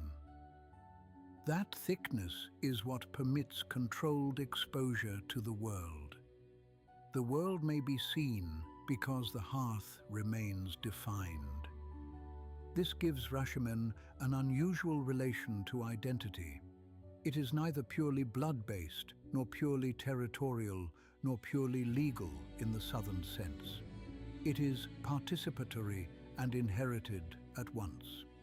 To be Rashemi is to belong to a web of obligations, habits, reverences, and remembered threats. The ethnic line is strong, yes, but the political identity lives in the practices that sustain the realm. This is why Rashemi in Thai are not simply identical to Rashemi in Rashemen, though they share stock and memory. Power rearranges the meaning of belonging. Notice the tragedy nested there. A people divided by neighboring systems may retain language, features, old sayings, and even pieces of devotion, yet become differently shaped by law and fear. Rashemi in Thai learns subjugation, survival under Red Wizard rule, and the discipline of being a lesser people within a magocratic machine. Rashemi in Rashemen learn defiance, communal severity, and the protective dominance of the witches. Same roots, altered branches. That alone should caution anyone against simplistic theories of culture. It should also remind us that borderlands do not just divide states. They divide possible futures for kin. Rashemen's self-understanding has been sharpened by precisely this contrast. It knows what lies south. It knows what its people might become under another order. That knowledge strengthens internal cohesion. Not because Rashemen is universally pleasant, but because alternatives are visible and often morally revolting.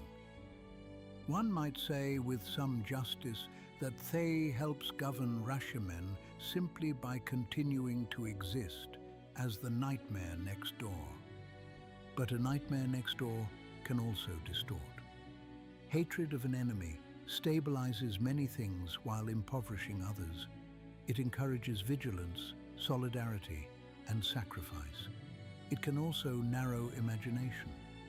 A people formed against invasion may struggle to picture greatness, except as endurance. Rashemen walks that line. Its achievements are immense, yet they are often framed negatively. Not conquered, not absorbed, not broken, not seduced. Such victories matter. Yet one should ask what other forms of flourishing are constrained when so much of civic virtue is defined by successful refusal. This is not criticism in the cheap sense. It is pity sharpened by admiration. To live nobly under permanent pressure is still to live under pressure. This brings us, at last, to the episode's deepest claim. Rashemen survives because resistance there is not merely an emergency act. It is culture. Many states can rouse themselves magnificently in a crisis. Trumpets sound, levies gather, old speeches are dusted off, banners amended, and for one bright season, the people remember they belong to something larger than appetite. Then the emergency passes, and the habits that caused vulnerability creep back in. Rashemen is different. The habits of resistance are woven through ordinary life. A boy learns that courage is not theatrical, but expected. A girl sees women in masks treated not as curiosities, but as the bearers of hard authority.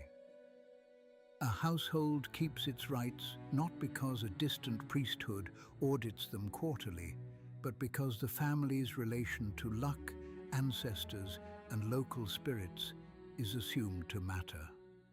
A lodge preserves the story of a winter march, because one day that story may stop a younger fool from dying in the same drift. A village knows what must be hidden when riders are sighted. A city at the border knows which wall should be repaired before the market square is beautified. A young man sent on Dajema carries home within him as obligation, not nostalgia. A witch's mask teaches that office is heavier than personality. A sacred wood teaches that there are still places power approaches with reverence rather than surveyor's rope.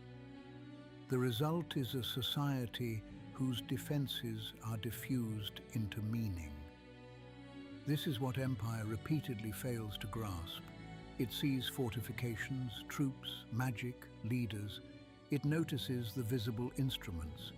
But the deeper defense of Rashemen lies in what its people take for granted. Resistance is easier when the soul of a place has already been taught how to refuse.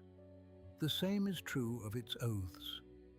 Faerûnian history is thick with vows, most of them broken, many of them dramatic, some of them ridiculous. Rulers swear eternal friendship in one generation and hire assassins in the next. Priests proclaim unending sanctity over temples later turned into tax offices. Wizards promise restraint with one hand while searching the vault with the other. In such a world, one becomes dry about oaths very quickly. Yet some cultures still make them load-bearing. Rashemen is one. Oaths there are not merely private declarations of feeling or legalisms muttered in formal contexts. They are social anchors. Warriors are measured by them. Witches derive part of their authority from the ancient oath to protect land, people, and spirits. Local life is threaded with promises made not only before other humans, but before presences and memories that enlarge the cost of betrayal. An oath in such a culture can outlast convenience because it is tied to honor, shame, ancestor, place, and story at once. This does not make perjury impossible. It makes it expensive. Expense, not purity, is what gives moral systems teeth. In more bureaucratized states, trust often migrates from personal reputation and communal memory into record seals and institutions. This has advantages. A document can outlive a witness. A seal can standardize. A court can arbitrate between strangers. Rashemen possesses forms of record and official order, certainly, but it does not place all trust there. Song and taboo continue doing work that other realms increasingly assign to clerks. A lodge song can preserve who stood firm and who broke. A seasonal rite can renew common memory of dependence and protection. A taboo can keep a ruin unopened for 3 generations until a Hathran skilled enough to judge it arrives. Such mechanisms appear soft only to those trained to notice only ink. One could say that Rashemen stores lore in bodies as much as in texts. Bodies trained to kneel, to stand, to bear cold, to wear masks, to flee or hold at the right moment, to speak the right words at the right graves, to know when a guest has become a trespasser, to remember that courage is a duty, but recklessness is not. This embodied law is not always pleasant. It can be burdensome, exclusionary, punitive, but it is remarkably difficult to confiscate. That is another reason some places survive by refusing efficiency. Efficiency often seeks transferability. It wants practices that can be standardized, scaled, and reproduced across anonymous populations. Embodied local law resists transfer. It clings to accent, season, path, lineage, grove, lodge, household, and memory. An empire hates this. An invader hates this. A theorist hates this. A people trying not to die may learn to love it. I do not say this because I despise theory. I have catalogued too much history to afford that vanity. I say it because many theories mistake legibility for superiority. Rashemen's greatness lies partly in remaining somewhat illegible to hostile systems while being perfectly intelligible to itself. This is also why the land's artistry deserves a word. Not because I intend a diversion into embroidery patterns and folk dance while armies wait politely outside, but because art too is infrastructure when woven tightly enough into identity. Carvings, mask-making, lodge decoration, songs, story cycles, ritual objects, dyed cloth, carved wood, ceremonial drinkware, the aesthetics of winter gear and warrior display, these do more than please the eye. They render belonging visible. A carved symbol on a lodge beam, a face veil passed from one generation to the next, the proper vessel for strong bitter tea at a ritual meeting, the right motif stitched into a garment worn at an oath or funeral. These things remind people who they are when fear tries to simplify them into appetite. Beauty entangled with duty. There is an old Faerûnian pattern for you. Rashemen's music and sayings operate similarly. Common phrases, proverbs, local songs, remembered maxims, none of this is frivolous. A culture that values oral continuity encodes ethics into repeatable sound. A wolf will always be a wolf, says one common Rashemen wisdom. Useful, harsh, not entirely false. Another says, what good can come of alliance with evil? A civilization situated beside Thay has earned the right to ask that one without irony. Even superstition, that catch-all bin into which the impatient dump whatever they do not understand, often serves as compressed experience. Do not seek your own fortune too greedily. Mind the threshold. Respect the dead. Do not cut there. Do not speak that name lightly. Do not enter that wood without leave.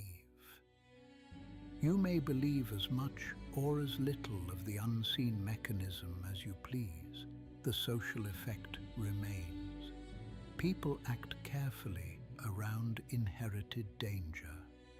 Care is one of the least fashionable virtues, which is why it is so often absent at the site of later catastrophe. Rashemen has cultivated care without becoming timid. That is harder than it sounds. Now, perhaps you hear all this and imagine a realm incapable of transformation, a place so devoted to its own continuity that nothing new can ever take root. That would be another mistake. Rashemen changes. It has had to. Contact with the wider realms, wars old and recent, the long contest with Thay, the movement of peoples, the emergence and fading of particular leaders, even the fame of its outward-bound sons and daughters, all of this leaves marks. What is remarkable is not the absence of change, but the land's ability to metabolize change through its own institutions, rather than simply through capitulation. A young warrior returns from far lands with new knowledge. The lodge judges what of that knowledge can be integrated. A witch studies a foreign threat. The sisterhood absorbs its lesson without yielding sovereignty over interpretation.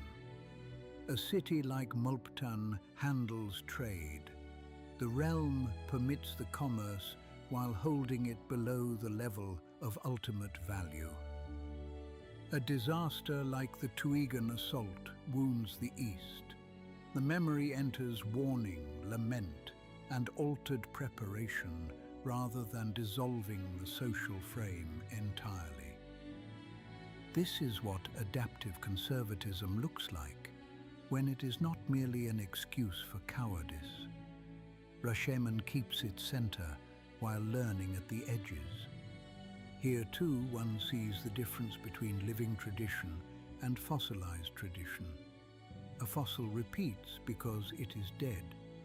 A living tradition repeats because repetition is how it digests time. The masks remain, but their meanings shift slightly under new pressures. The lodges remain, but their stories gain new stanzas. The witches remain, but the enemies they watch evolve. The Dajema remains, but the world traversed by the traveler is not the same from century to century. This flexibility within continuity is the real mark of civilizational intelligence. And yes, it is one reason Rashemen is so maddening to stronger-looking neighbors. To conquer a static people is one thing. To conquer a people whose deepest forms persist while adapting to each new pressure is quite another. All of which leads to a final complication I would not neglect. Defiant place can become self-worship if left unexamined. I have praised Rashemen tonight as it deserves, but one must never let admiration turn into indulgence. Any people that bases so much of its moral identity on endurance risks mistaking endurance for universal righteousness. We have survived is a compelling argument against contempt. It is not automatically an answer to every internal injustice. The same traditions that preserve strength can also silence needed criticism. The same suspicion of outsiders that thwarts conquest can also curdle into needless cruelty toward the unfamiliar. The same reverence for witches that stabilizes governance can become smothering for those whom the sisterhood mistrusts or overlooks. There are surely villagers in Rashemen who suffer under custom while being told custom saved them. Such persons exist in every durable society. A historian's duty is to hold both truths at once. Rashemen is wiser than many of its critics and harsher than many of its admirers admit.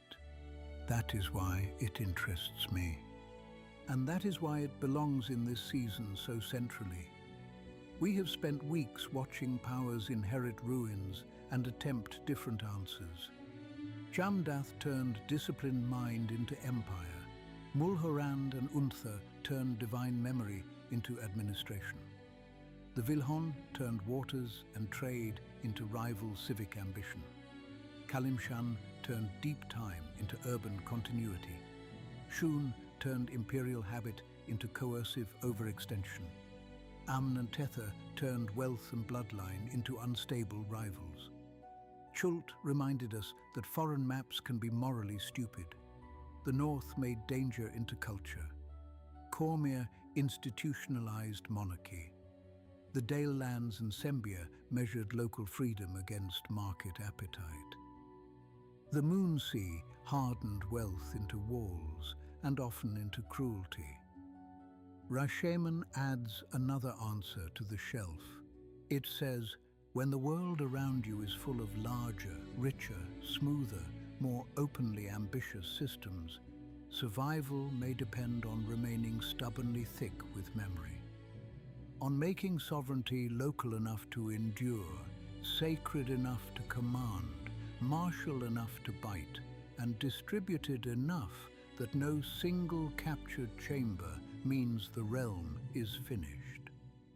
Not an empire, not a merchant machine, not a wizard oligarchy, not a sentimental wilderness. A people-shaped fortress with spirit in its foundations. There are worse things to become. And yet, before we close the cabinet on this cold land, one more thought deserves the candle. Rashemen is often described from the outside as a place of warriors ruled by witches.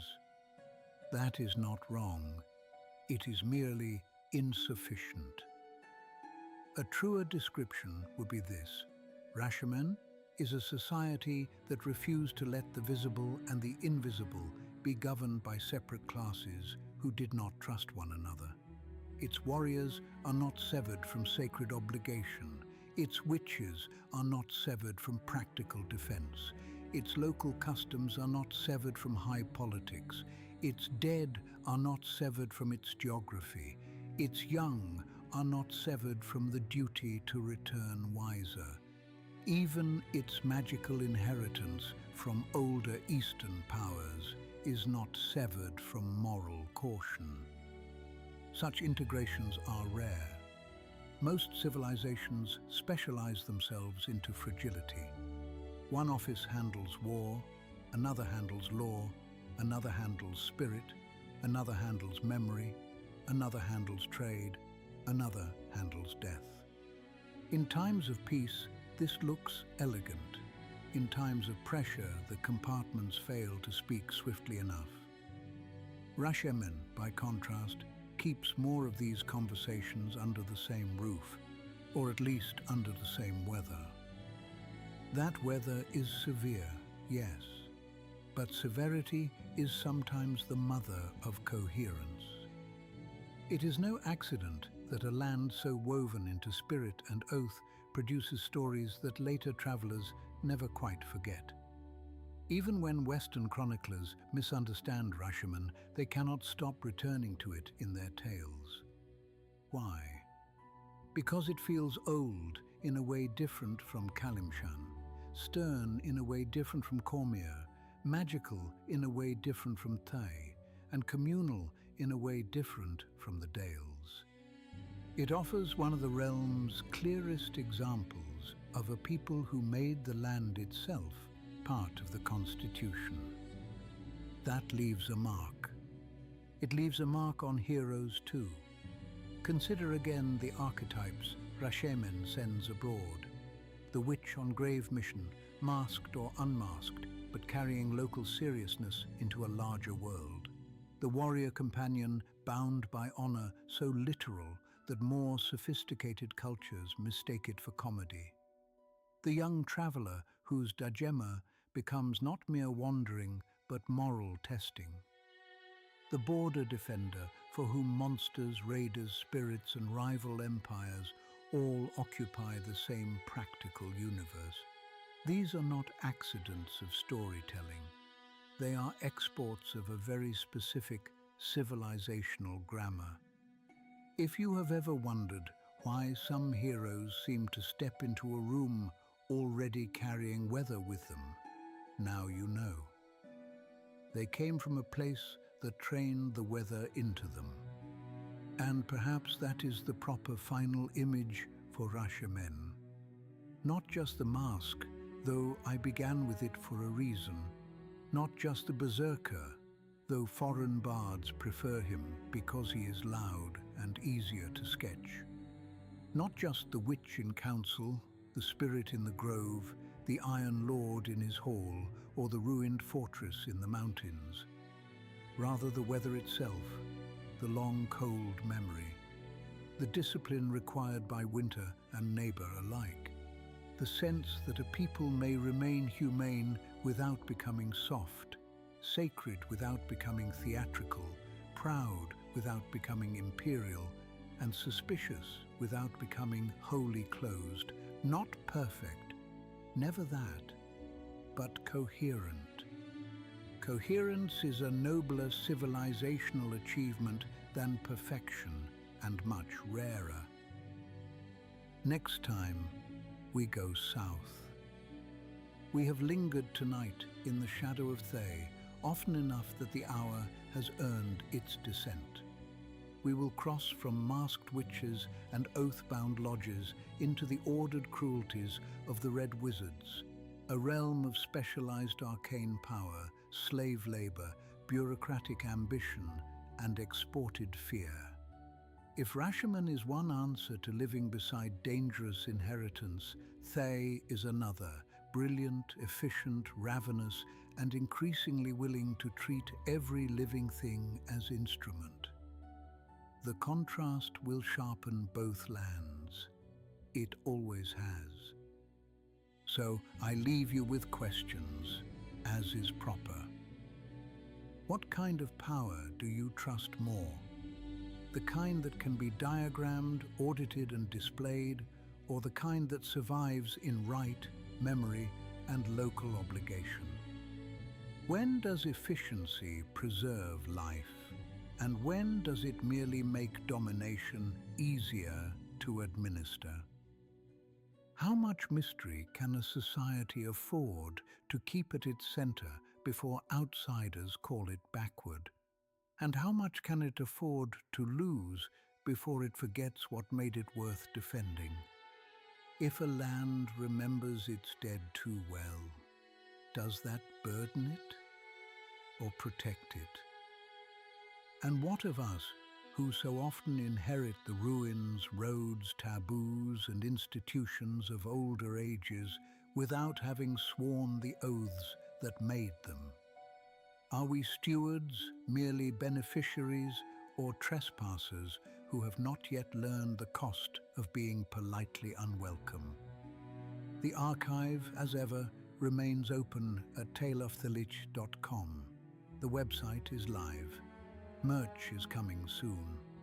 I continue to contemplate, with my usual grave composure, the possibility of spirit-haunted forests, witch masks, berserker lodge insignia, and stern quotations about oath, place, and survival appearing upon shirts, mugs, and other domestic implements of the modern age. Perhaps such items will be frivolous. Perhaps they will be useful contraband against forgetting. The distinction, as with many things, will depend on whether the wearer remembers that style without memory is only costume. This episode was brought to you by Dharma Web Solutions. For clear, durable, maintainable web design and development, visit dharmawebsolutions.com. If you require structures that can survive growth, revision, contested authority, hidden dependencies, hostile environments, and the ceaseless indignity of reality touching the thing after its unveiling, choose builders who understand that maintenance is not a weary sequel to creation. It is creation proving itself over time. Rashemen, I suspect, would approve of such builders more than of those who confuse polish with strength.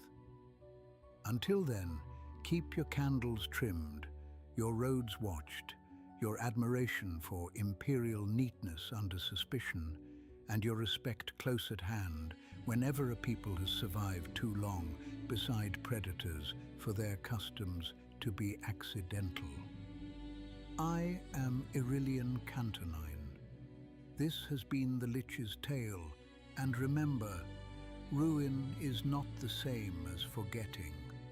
Forgetting begins when a people's sternness is mocked without asking what kept trying to destroy them, when a mask is catalogued as exotic art but not as office, when a sacred wood is redrawn as mere resource, when an oath is quoted for flavor rather than understood as a load-bearing beam, and when a land is called backward simply because it refused to make itself easier for empire to read.